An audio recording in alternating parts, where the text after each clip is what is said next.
There is no rich man on earth that is a salary earner. There's no rich man on earth who is a salary earner. None.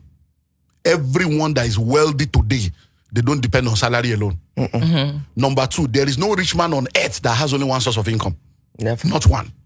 Number 3, every rich man on earth, all of them without fail, real estate is part of what they use to retain their wealth.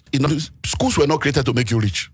They were created to discipline and train you to function the way those that need you want you to function. So if you meet with elderly people in their 70s or in their 80s, and they are to ask you, they won't ask you what course do you study. They will say, what is your discipline? That's what they do. They won't say, what course do you study? They say, what is your discipline? That means, what have you been disciplined to become?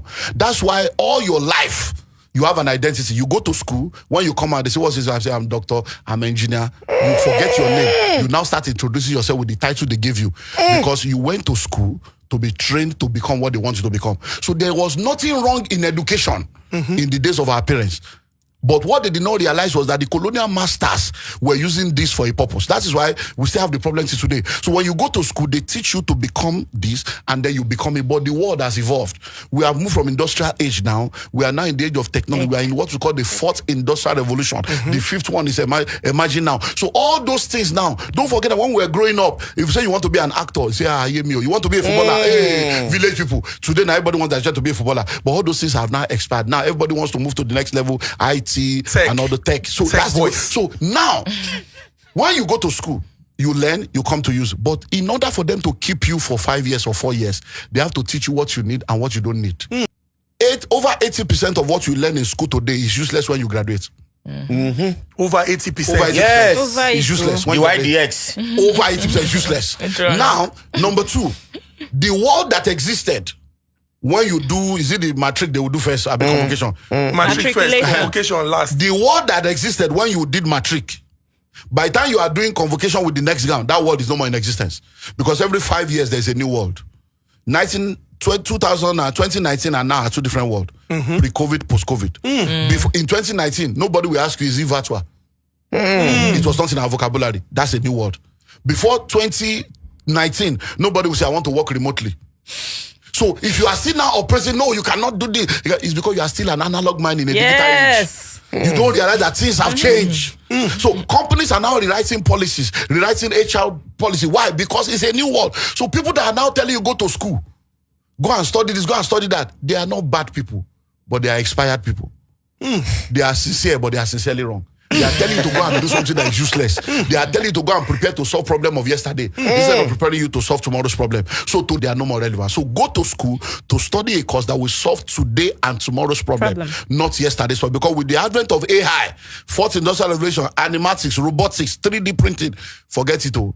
All these courses you are studying is useless. So if you say you are doing medical doctor, medicine is expiring. Right now, medicine has expired up to 70%. We are 30% of medicine because there is nothing you want to do in medicine that AI cannot do, that machine cannot do, that robots cannot do. So if you are going to study medicine now, you are wasting your life away. And people are still starting now. They are entering school year 1 to go and do 7 years, and they will spend 50,000, 100,000. They will spend money, dollar, borrow money, student loan for the next 15 years. Now, why am I saying don't do that? Because the need are limited. So if we used to need 2 billion doctors, now we need 500,000. Just using that as a statistic. So the need is now reduced. And if all of you are rushing there, you will have nothing to do. So go and do my research. Fact check this. Majority of people now have master's degree that they are not using. Yes. Why? Because by the time they finish school, no job. Oh yeah, Kuku will master. Child will master. They'll do master. By the time they now want to get a job, they will now use the BSc to go and get a job. Because they can't get a job. So there are a lot of people with masters now working with the lower degree. So what is all that? You are a master over nothing. Why? Because schools don't teach you financial intelligence. So everybody's going to school. When you now finish the school, you now want to look for a job. Who should now create the job? That So you are any looking education for. that is not teaching you how to become a job creator is a useless education. Any education that is not equipping you to begin to earn and add value to the environment is a expired education. So we're not saying don't go to school, get us right. But we're saying if you are going to go to school, the way the creator intended it is everybody is born with gift, talent, and potential. Everything that the spider needs to spin a web is inside the spider. Your gold is tied to your gift. Your treasure is tied to your talent. Your profit is tied to your potential. So the way you're supposed to do is discover what you have, then you now go and train to develop what you have. then you deploy it. So if you know people have studied medicine that are now fashion designer. People have studied architecture that are now cooks. So if you know you are a cook, once you have discovered that it's cooking, go to cooking school straight. Spend 1 year. As I said, these are the things you need to look for. So if you are listening to me right now, number one, what do you love to do? What is that thing that you love doing it? That you just love it? What is that thing that if you are doing it, you don't get tired? It comes easy. It just comes easy. People will struggle. I've written over 100 books today. How did I know I was good at writing? I just love writing. And what is that thing that is so easy for you to do, but difficult for others to do? Because when I discovered this writing, I was in school in Polytechnic, and then when what they call this, is it literary debate or this press club or something? So they'll just say, write about this, submit next year. I say, when I just reach the next day, I say, this is your flow. Then I'll hear people say, I've been trying to write a book for 3 years. I say, they have writer's block. I'm like, what's that? Me, where are they? I've written 8 books in 1 day before. This School of Money, I wrote it in 9 days. This one, I wrote it in 5 days. This book here, I just went to my house in London, sat down for 1 week, no sleeping, that's what I write. People wonder, say, is it goes? No, I used to write with paper and biro. I only recently started typing. I'm old school like that. Why? It's grace. So when I realized that, this thing is grace, I sat down there. I began to develop it. So what is that thing that even if they don't pay you, you will still do it? Yes. Those are your passion. Then number 4, what are the things that people see and say about you? You see a lot of people, they say, you too talk. That means something about your mouth. There's something about your mouth. So when a woman was talking about the fact that they say your child talks too much, he talks too much, he too, they complain. God say, why are you complaining? Pray for him that God will give him something to say that people will pay for. And that's how the woman changed it. And the guy is a major guy now, charging $40,000 to do 1 hour speech.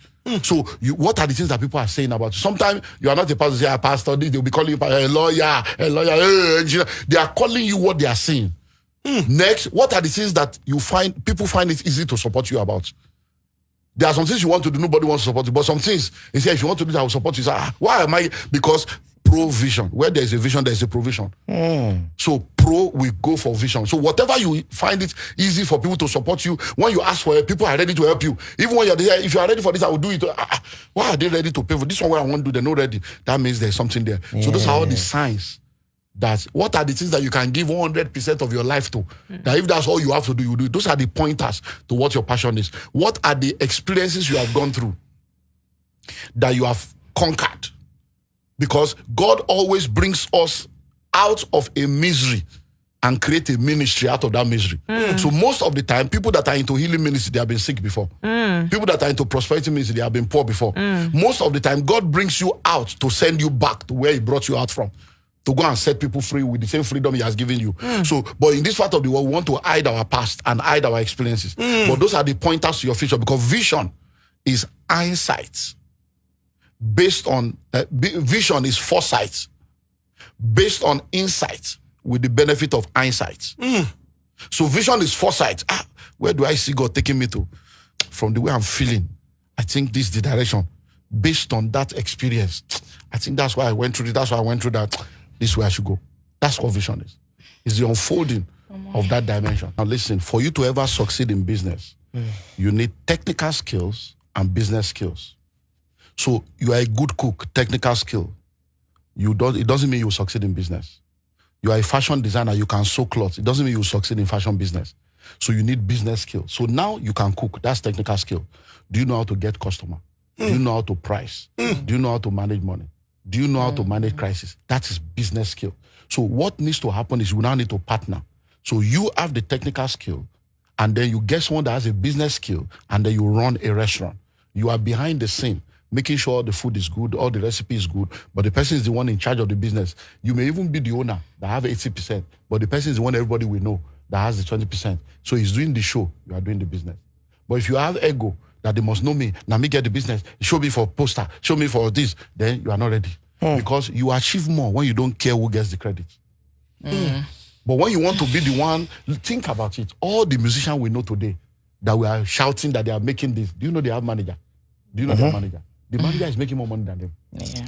The people that manage them are collecting 70%. All this one that they shout in the game, now 30% though, now they shout though. Someone they collect 70, in name no they anywhere. It's just they one place, they do the business, nobody know them. Look, I've told you earlier on, religion is more dangerous than the devil. Listen to me. Ignorance is not a demon. You can't cast it out. Many of the problem in our culture is ignorance. And you cannot pray your way out of a problem you behaved your way into. So people come to church and they want a pastor to lay hands on them to become what they are not. I can't lay hands on you. I can't anoint you to become a pilot. You see, if I give you 10 million now, you are not a millionaire. You have millions. Yes. A millionaire is who you are. Millions is what you have. Hey! So when you understand the way this works, so if you are a 5 million naira person and I give you 20 million, until that 20 million becomes 5 million, your brain will not work. You will waste it, you will give people, you will buy what you don't need, because everything, money will come to your level of internal atmosphere. The more you learn, the more you earn. Your learning capacity determines your earning capacity. And if you're a 5 million, so you will buy iPhone, buy this, spend money. When you remain 5 million, you say, what do I do with this money? That's when your brain will start working. It's like somebody that jumps out of a 3,000 bungee jumping. They now say, well, it's 10,000, remove your parachute. That's when your brain will work. If you are a 10 million person and I give you 1 million, that money will go to 10 million by Straight up. time. So most of the time we are thinking of urgent 2K, give me this, give me that. No. Become. Read your Bible. This born again thing we are talking about. Read it. When the man came to Jesus, we are always thinking, what must I do to inherit eternal life? Yes. His focus on was, what must I do? And God said, no, except a man be. You must be. Being is more important than doing. When you become it, you have to become rich to attract riches. You have to become wealthy to attract wealth. So you have to focus on becoming the kind of person that can be entrusted with that money. See it to get it. So you have to become it. So what beside the what's not? So when I'm saying what I'm saying, I know what I'm talking about. You have to become it. So we should focus on becoming the kind of person that can be trusted with that kind of resources. Because there's kingdom wealth, there's worldly wealth. In the kingdom wealth is not acquired. Kingdom wealth is entrusted. He has to trust you before he can put wealth in your hand. In the world, you can make money through Babylon and all those stuff, but at the end of the day, you see what happens to the life.